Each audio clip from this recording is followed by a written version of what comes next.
Hello, class. So on the next session, we are going to talk about the project management. That's chapter 18. A project is a temporary and often customized initiative that consists of many smaller tasks and activities. So usually we would divide a project into small activities or tasks, and then we need to coordinate and complete those activities to finish the whole project on time within budget. Okay, so some examples are like market research studies, construction, movie production, software development, book publishing, wedding planning.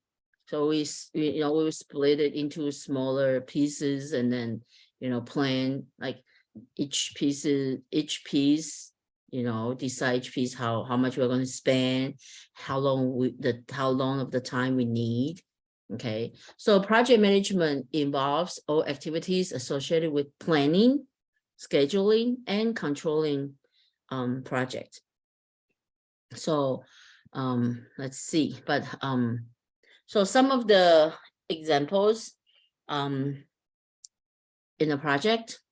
So like in marketing, we might have new product introduction or market research studies that, it will be a kind of project, and then how we started it, like what do we need to do, and then accounting, finance, accounting, we have auditing, and then sometimes, IPOs, we have to also plan the company's initial public offering. So, and then the IT for information system, software development, upgrades, they have to kind of decide what part they will upgrade, first, or how, this will be connected. And then HR, like the annual performance compensation review, you also need to, especially if you have a lot of employees, and, you have to kind of plan this. And then engineering, like if we are going to install a new equipment, new machine for the automation, so these are something we have to also plan out. Logistics. So if we want to put in a order tracking system or build some kind of hub, so, it's a project. Yeah. And then operations management, implementing ERP, that thing we didn't talk about it in chapter 1. So yeah, so or installing different systems. So those all takes time, and then careful planning, so that we'll have less mistake. So what do you think? Try to think of a project in which you have been involved, perhaps at work or in some student activity. What factors made your project either difficult or easy to accomplish? Okay, so like maybe hosting a party, like what do you need to prepare? You need to find a location, find a time, and then who to invite. So, so think about, like, what do you think will make your project either difficult or easy? Okay. So here, we have different aspects that related to project management we'll be talking about. So define the scope of the project. So clearly understand the goal of the project, responsibilities, deliverables, and what must be accomplished. And then we need to determine determine the steps that we need to execute the project. Okay, who is going to be in charge in different tasks, and then you need to figure out when to start and then when to finish. We will kind of talk about it later, because some tasks might take longer, so we might need to start it earlier. And then some tasks, like you have to do some tests in certain sequence. You have to do this first before you can do the next one. So if that's the case, we'll have to plan it really well so that it won't block the later task. Yeah.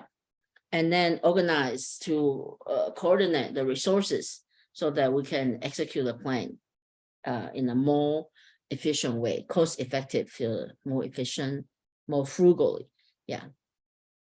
And then control, collect and assess status report and manage changes to baselines. So make sure we always kind of go back and forth to see whether or not, the project is still under control. And then after we're done, the close part, like a lot of people ignore this part. Like if we host a party, we're not going to go back, oh, why don't we have enough, why didn't we have enough beer this time for this party? So but this is important. So we need to kind of collect data, collect the statistics, reassign people, and then prepare lesson learned list, like, oh, what could we have done better? So that will make you more experienced in the project management. And the principles for project manager is we manage people individually and as a project team. Okay, so each person have their own task, but we want to work together as a team.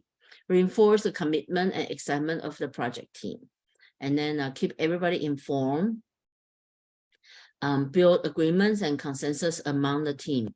Empower the project team. Okay, so you want to make sure they have, they feel they are part of the team. So that's that.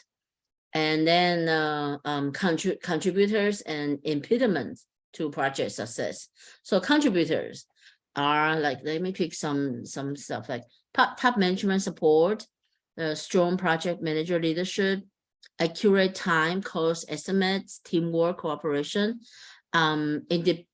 Impediment is ill-defined project objectives, lack of execution champion, lack of data accuracy, integrity, poor communication among stakeholder, unreasonable time pressure, and lack of resources.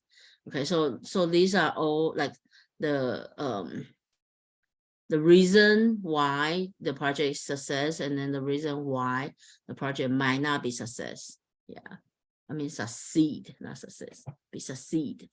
So this is the one of the examples, like when we were talking about project management. So Hershey's, they try to install the new ERP system.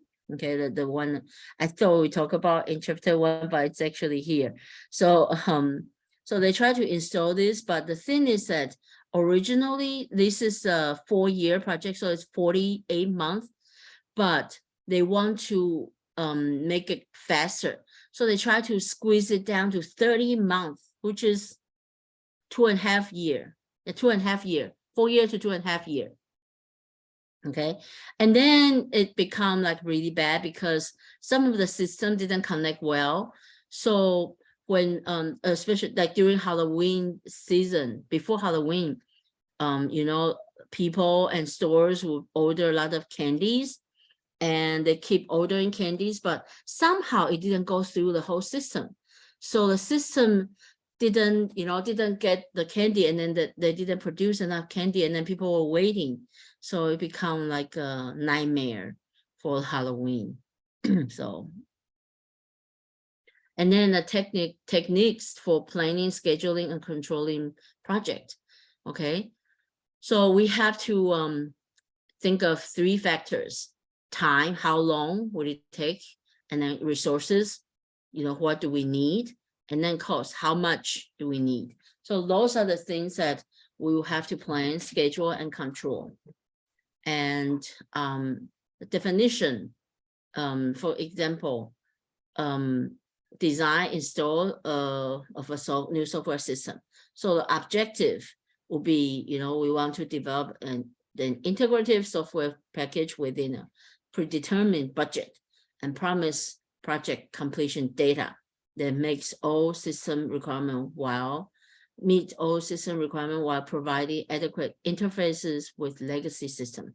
Deliverables of what are we going to show? The new software package, successful implementation of the package, training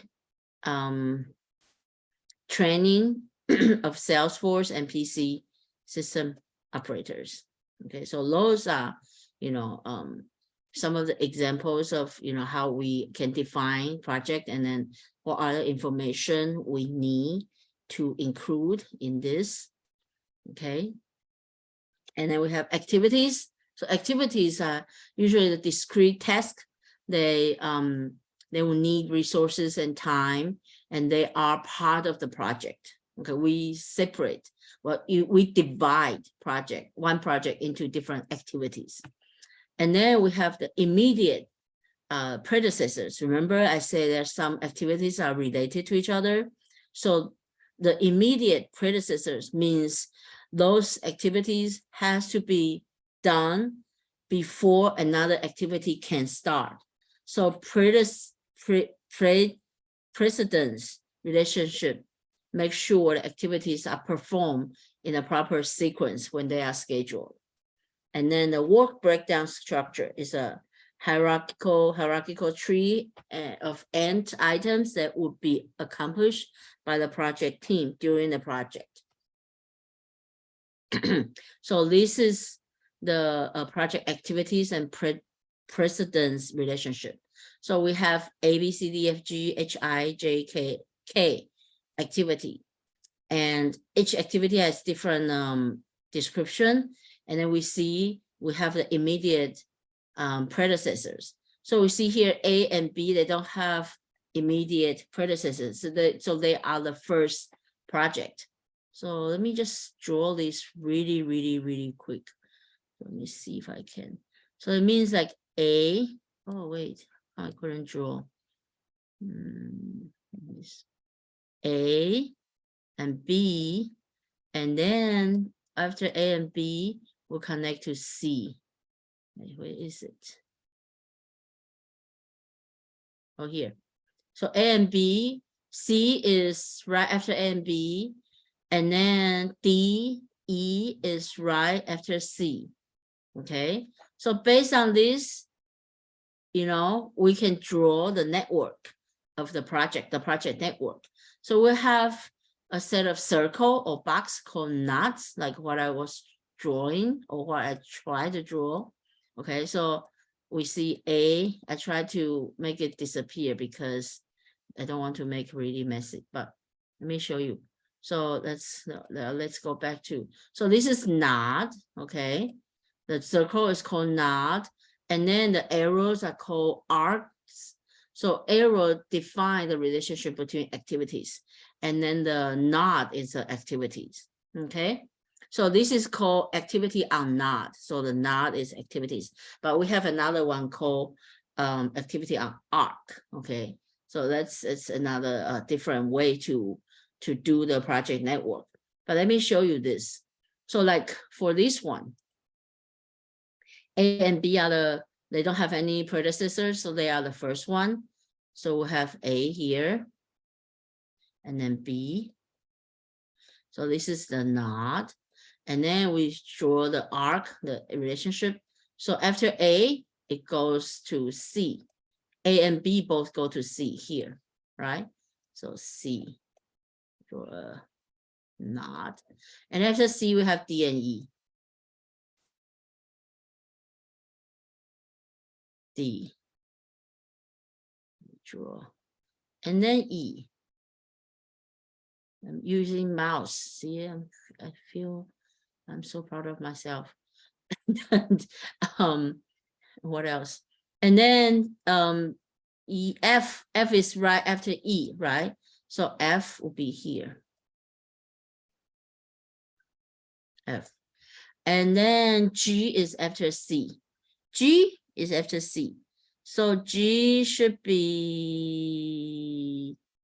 here. Let's do here. So it'll be G. Okay. H is after D, G, F. Or so H is after D, G, F. So this is H. It should be here. And then I is D and F. So I will be, I don't draw it right. So I should change, oh, it's okay. I will be D and F. So I should move D and E, you know, I should switch the position of D and E so that we won't have the course line, but it's okay. And then J is after H. So J is here. And then K is after I and J. So K is after I and J. So K is the last activity here, okay? Yeah, so this is just how we draw this based on this. Let me clear everything because we have the nicely drawn one here. So it should be A, B, like, you know, like what I draw. Okay, so they also cross.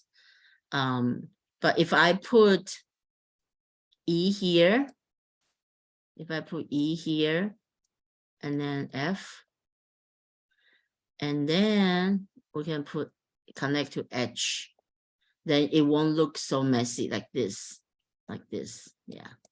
Okay, so you can kind of adjust it based on, you know, if you, when you draw this, you need to use pencil, so you can kind of change it. But this is okay, it's still okay. So resource planning include developing time estimates for each activity and allocating resources that, you know, will require for each activity. And then cost control is an important part of project management. So when we have a good resource planning, it will help with our good budgeting, cost control. Yeah, so these are the, this is the same thing. You see here the project, we just kind of draw the network node, we kind of draw.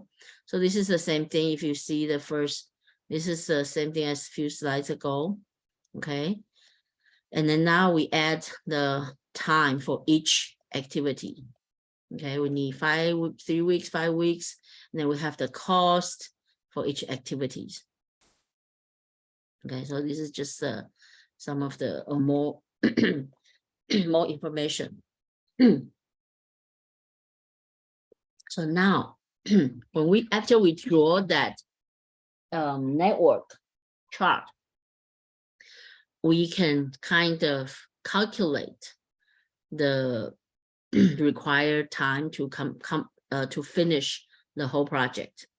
And then the critical path is the sequence of those activities that takes the longest time, and then they are going to decide the total project completion time. Okay, so the assumption for the critical path method is the project network define a correct sequence of work in terms of technology and workflow. So that means the network the table we have, and then the network we draw, they are correct. Okay. Sometimes in reality, it might not be correct, but you know, we learn from experience. So when we do something, you know, again and again, we will have the correct project network. And the activities are assumed to be independent of one another. Okay, so that means it wouldn't affect, you know, another activities based on their start and finish time. And then the activity time estimates are accurate and stable. It won't change. And once the activity started, it continues uninterrupted until it's finished.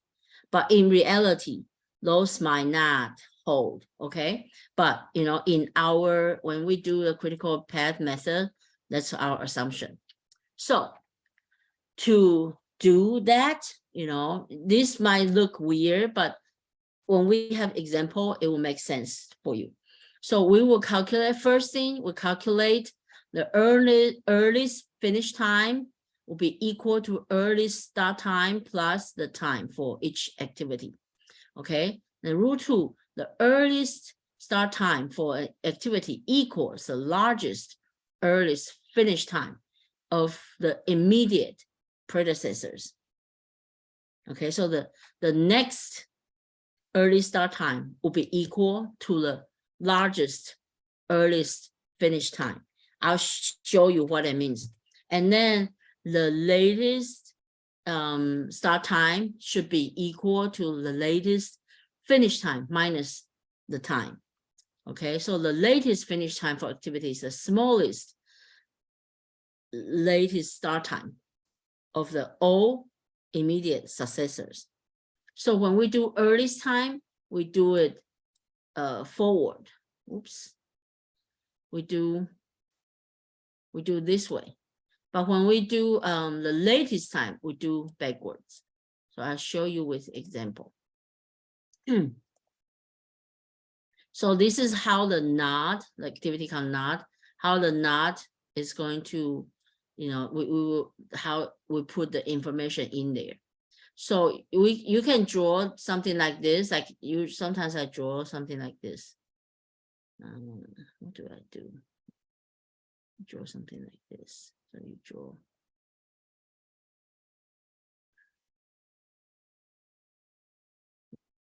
So you could draw something like this. And then we have like A, you know, for our activities A. Here is the identification number. So it says N, but it could be a letter. And then A takes 3 weeks. Okay, it says 3 weeks to finish this project. And then what is the earliest time? What is the earliest start time, earliest finish time? And then the earliest, the latest start time, latest finish time. So let's move on to next and I'll show you how to do this. Okay. So this is the same thing we draw, but without the information. Okay. So now we put in the information. Let me go back to the previous slides. So let's just focus. Let's just say A. Okay. A. So let's go back. What do I do here? Oh, well, here. So I mean, remember here. So A, they get the information from here. So A is the first activity. Okay, we put in A, and it takes 3 weeks to finish. So we put the 3 here. And since this is the first activity, the earliest start time will be week 0. Let's go back to the next one. So this is how they get the number. Okay, so we put in, at first, we will draw this, and then we'll put in A. Oops. We'll put in information A and 3. And then we started to connect them, right? So we were doing the knot on activity, and then we do B and 5, and then C2, G4, you know, C, D, E, F, G, you know, so we finish that. So once we have this red thing, red words as the given information, we can start. And so both A and B doesn't have predecessors. So their early start time is 0. You just put 0 there. Okay. So whatever I draw is now is the one we put in first. So let's do A first. So, and then you have to pretend whatever I didn't draw, like here, those are all empty. Okay. So these two, 0. And then we do from A first. So A takes 3 weeks. So the earliest finish time is 3. We put 3. And then we have B. B takes 5 weeks. So the earliest finish time for B is 5. And remember in the previous slides, our rules is the earliest time, the second rule, the earliest time for an activity equals to the largest earliest finish time of all immediate predecessors. So let's come back here. So for C, the immediate predecessors are A and B. So we need to put in the largest. So that means because we have to, we cannot start doing C after we finish 4th. So even if we finish A, you know, it takes 3 weeks, but in week 4, we cannot start this because B is not done yet. So we have to wait till B is done. So C's earliest start time will be 5. Okay, here, 5. And then add 2, 7. And then the next one is G. G only has 1 predecessor. So we just move the 7 here. Okay, and then the next one is D. D is also has only 1 predecessor, right? Only 1 arrow comes in here. So put in 7. And then E also has 1 predecessor. So that's C. So we just put 7 here. Okay.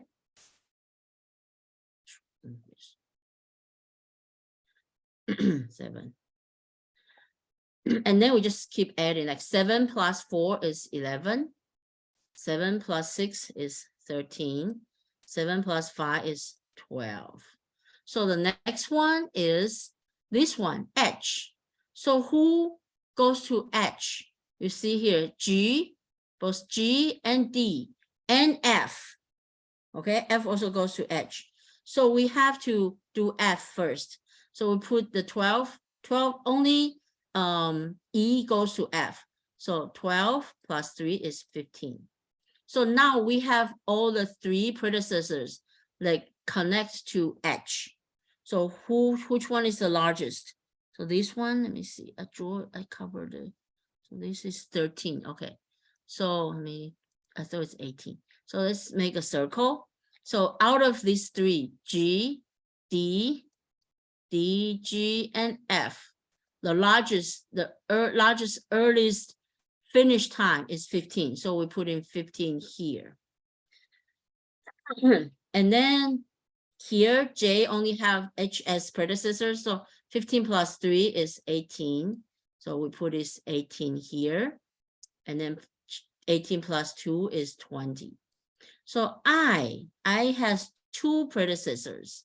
So we need to finish this one and this one. Oh, we already finished. So the largest number is 15. So we can put in 15 here. Plus 4 is 19. Okay. So K has 2 predecessors, J and I. So which number is bigger? This one, right? So put in 20 plus 2, 22. Okay, so that's the earliest time. And then we go backwards to the latest time. So whatever, this is the last activity. K is the last activity. So this one, we put 20. Wait. Where is this? Too big. So this is 20. So 20 minus 2 is 20. Okay, so we'll go backwards. And then this one, this is the only predecessor of this.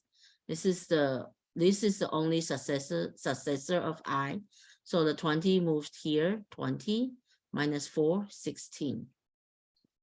Okay, and then this one, 20 also goes here, 20 minus 2, 18.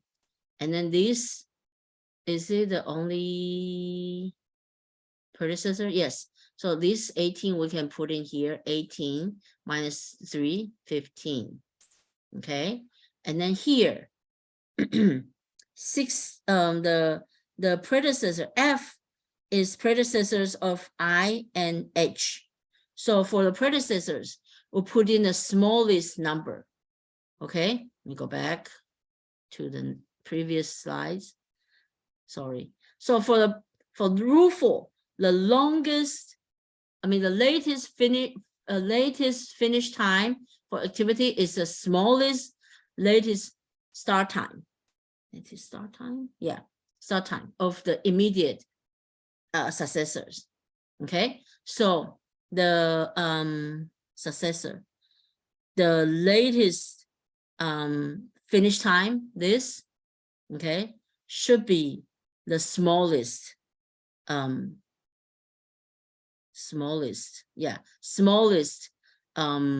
latest start time.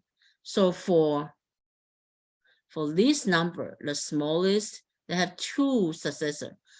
The smallest is 15. So we put in here.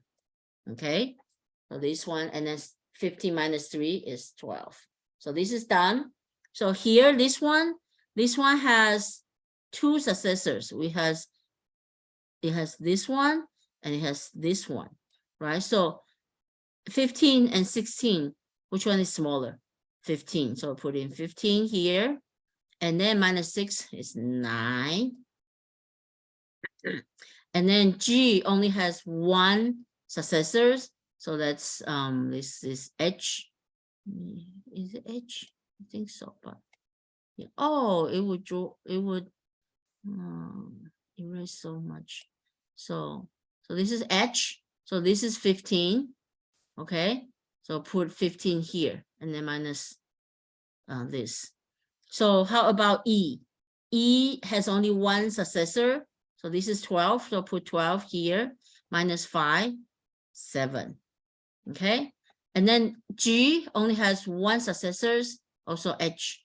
So put in 15, minus 4, 11. So C has 3 successors. Put in the smallest, which is the 7, right? So put 7 here, and then minus 2, 5. And put 5 here, minus 3, 2, 5 here, minus 5, 1. Okay, so finish the whole chart. So after we finish this, we use the latest time minus the earliest time. So 5 minus 3 is 2. These two should be equal. So 2 minus 0 is 2. So these two should be equal. Okay, so that's our slack time. Okay, so that means for activity A, we have 2 weeks of slack time. That means we could kind of slack off because we won't be able to start activity C until B is done, right? And then B takes 5 weeks. So we don't really need to do anything until, as long as we finish everything by week 5, then we're okay. So we have 2 weeks of slack time. Okay, so we can add minus using the longest time minus the earliest time. If this is 0, that means this activity is on critical path. Okay, so you see here, this is on critical path, this is on critical path, this is on critical path, this is, and then this, and then this, and then this. So you see different colors. So this is the critical path. Okay, so this is how we kind of figure out what is critical path. So that means the shortest completion time for this project is 22 weeks. Okay, why do I say the shortest? Because like here we actually we put in the longest time, right? But the shortest means if there's no accident on the activity on critical path, then we can finish in 22 weeks. But if there's some accident here or here, make it longer than the time we thought it would take, then this will be more than 22 weeks. Okay, so that's how we calculate critical path, and then why is it important to understand this. Okay, so schedule specify when the activities will be performed. And then sometimes there are some uncertainty of the test time. We might have, or some delays, some other problems. So the project rely on, they really progress on the schedule, okay? And this is a chart called Gantt chart. It will show us how the project schedule is set. And so the project manager knows exactly what activity should be performed at a given time. And then the software can also help us to allocate the limited resources so that, we can try our best to keep everything in schedule. So this is just an example of Gantt chart, okay?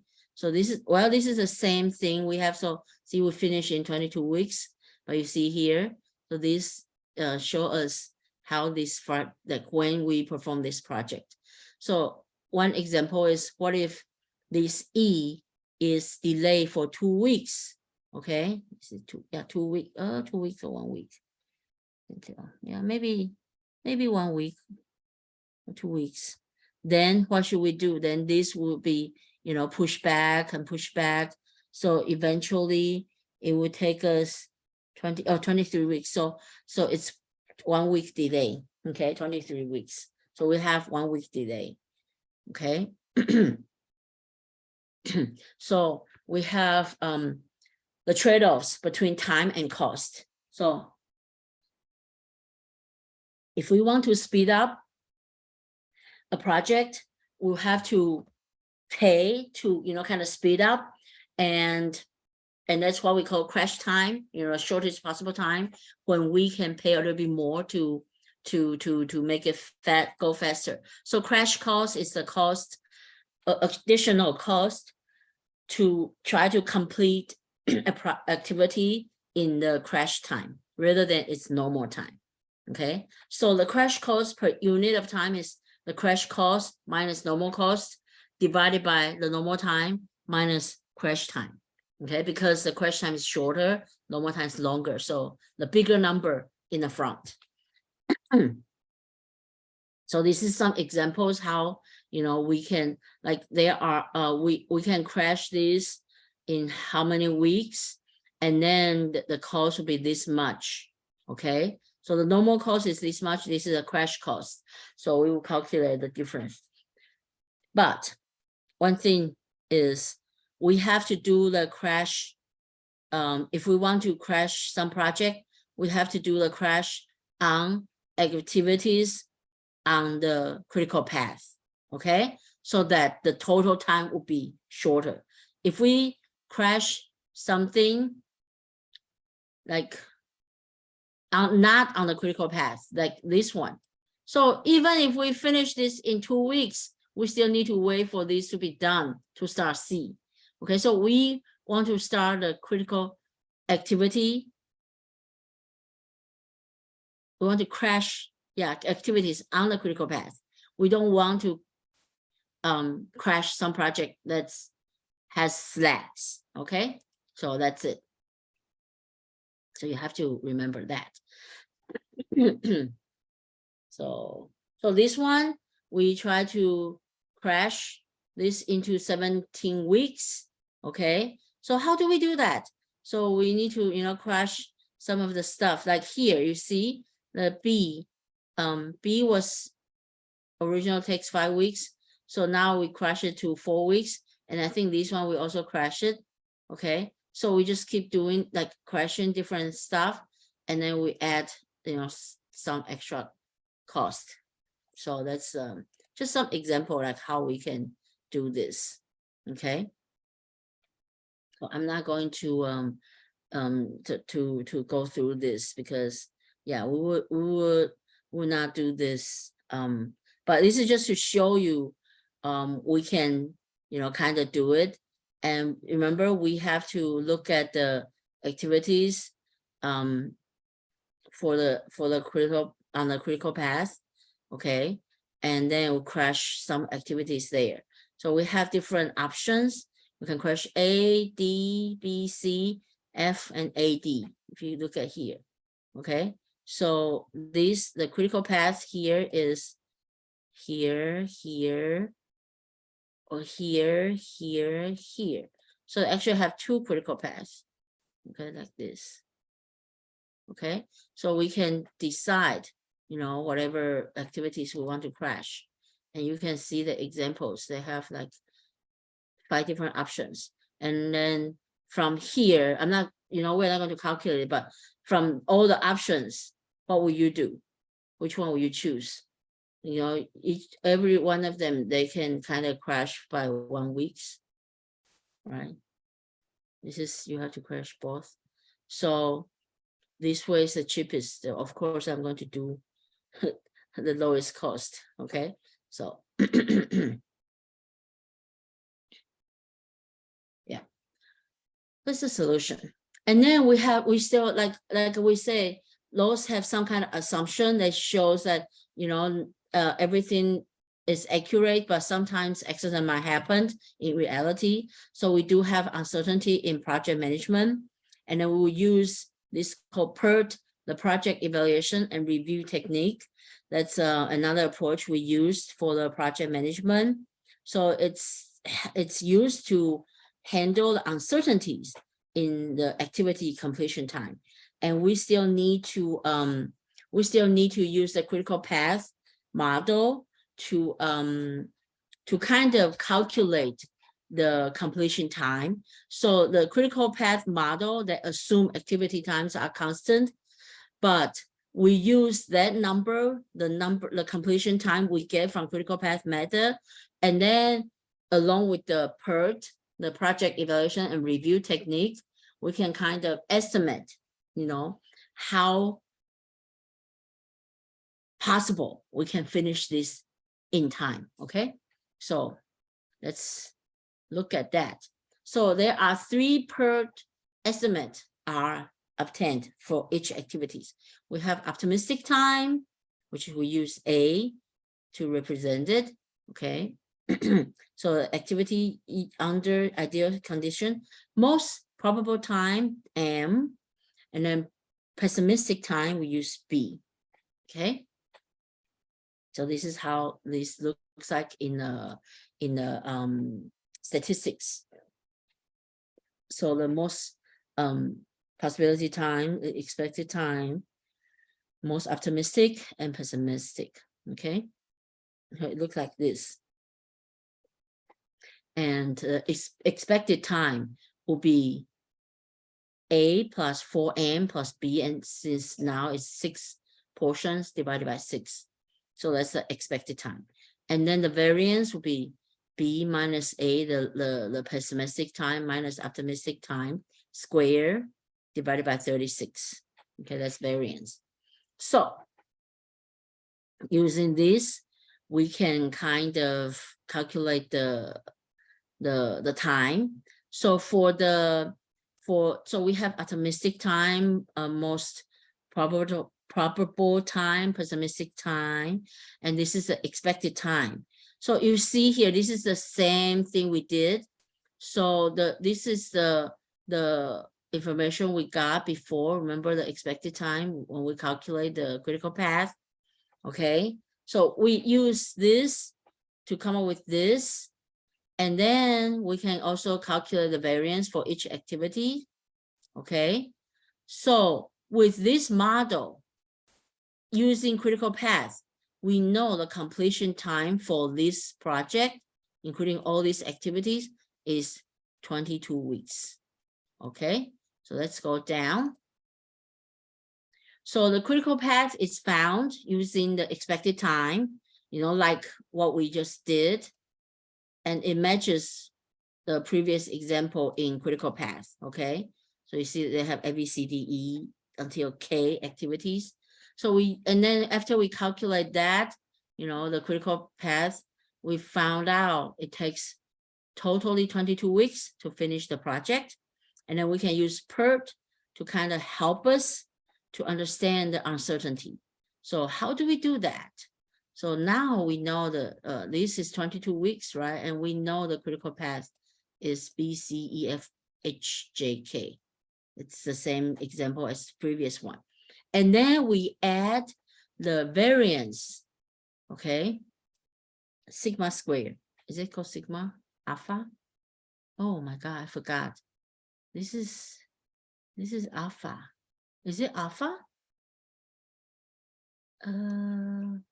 This is variance, standard deviation square. So this is variance. Okay, I need to figure out how do we call this. Oh my God, I forgot. So in project duration, we add the variance of the activities on critical path. Okay, so it's B, C, E, F, G, E, F, H, J, K.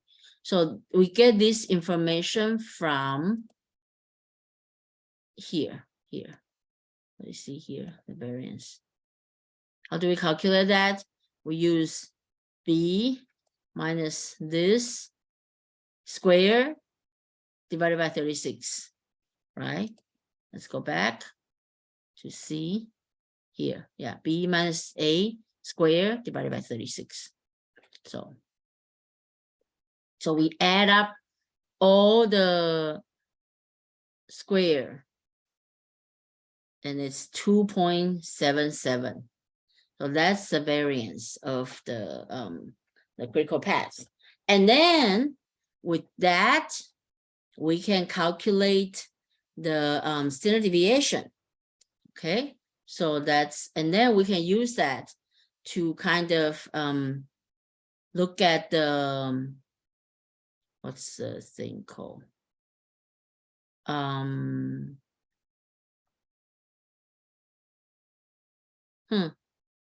What's that thing called? To look at the statistics, okay, to look at the Z table so that we can figure out the possibility of the numbers. I'll show you the chart. It will be easier to understand. So we use, so we say, so our question is, so they want to know, so the expected completion time is 22 weeks, right? But sometimes accidents or stuff happen. So they want to know what's the possibility that this will finish in 25 weeks. Okay, so let's go back to the previous chart. So this one, okay, show you like this is the most, this is the expected time. So this is the expected time, okay? And then this is 22 weeks. Now we want to know 25 weeks here. What is the possibility this will finish in 25 weeks? So we need to figure out what area is this part. Let me change the color. What area is this part in the whole statistics distribution? Okay, so this will be the possibility that we can finish this in 25 weeks. Okay, let's go down. So we use this, we use 25 minus 22 divided by 1.66. Let me see. 2.77. 2.77 square root is 1.66. So this is standard the variance. So we have to take square root of that. That's a standard deviation. So this is statistics. When we calculate, this is xi minus x bar divided by standard deviation will be our z-score. So our z-score is 1.81.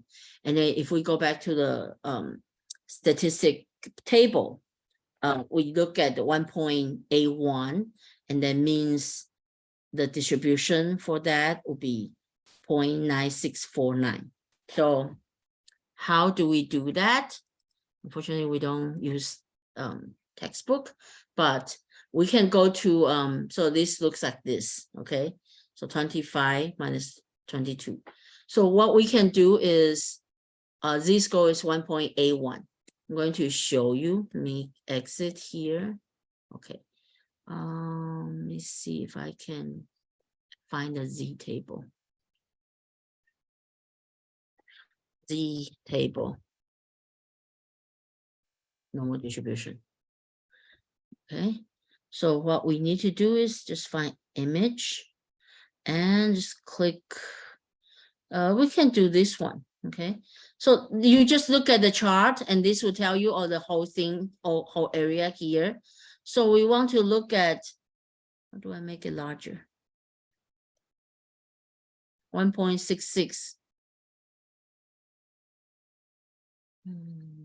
Oh, here. So 1.66.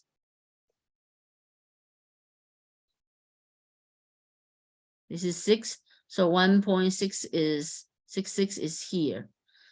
0.9515. Let me draw it. 1.66. 0.9515. Okay, this is that.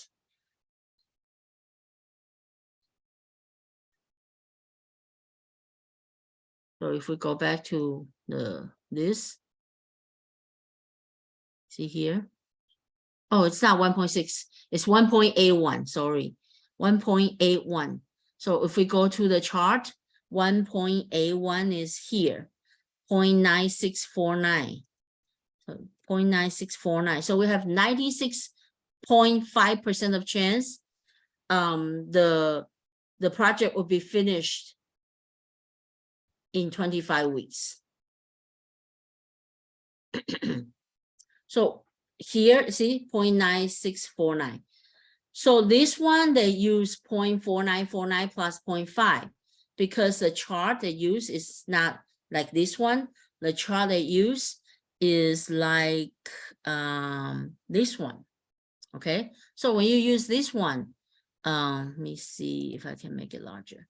So we use 1.81.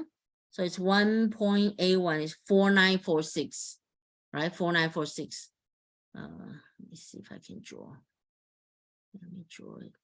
So 1.81, 4946, but it's only this part. So you need to put 50%, 0.5. That's how we calculate it here. On these slides, okay, 494649 plus 5. But if you get the chart, so you have to look at the chart when you find the table. So like the table I found is this one. So it already calculate the area, the 0.5, the other half, right? So then we don't have to add and do anything, okay? So that's why it has different way of calculation. So this is how it looks like, okay? So we have 90, what is it? 96.5% of chance this will be finished in 25 weeks. So the problem here, okay? I'm not going to, so what's the probability the project will meet the 12 days deadline? So we have to kind of see, you know, to add the estimated time and then the variance, okay? So this is the answer, but I recommend you guys, I encourage you guys try to work on this on your own, and then you can come back to look at the answer, okay? So if we add the activities A, B, C, E, F is 12 days, and then A, B, D, E, F is 14 days. So we know the critical path is the 14 days one, the longer one, okay? And then the variance on A, B, D, E, F, when you add it up, is 3.5. And then we use 12 minus 14 divided by square root of 3.5, and we get negative 1.07. And then we can calculate this, okay? So the probability is only 14%. So the answer for this is there's only 50% chance we finish this in 14 days, okay? Because it's half of the critical path, but only 14% of chance this will finish in 12 days. So, and then for 15 days, it will be 53% of chance. No, 70% of chance will finish in 50 days. So this is P, yeah. So that's it for this chapter. I talk a little bit fast, but I hope if you don't understand, please reach out to me, and then, you know, we can, I'll find more examples and we can kind of work on that, and then hopefully it will help you. Okay, thank you, bye.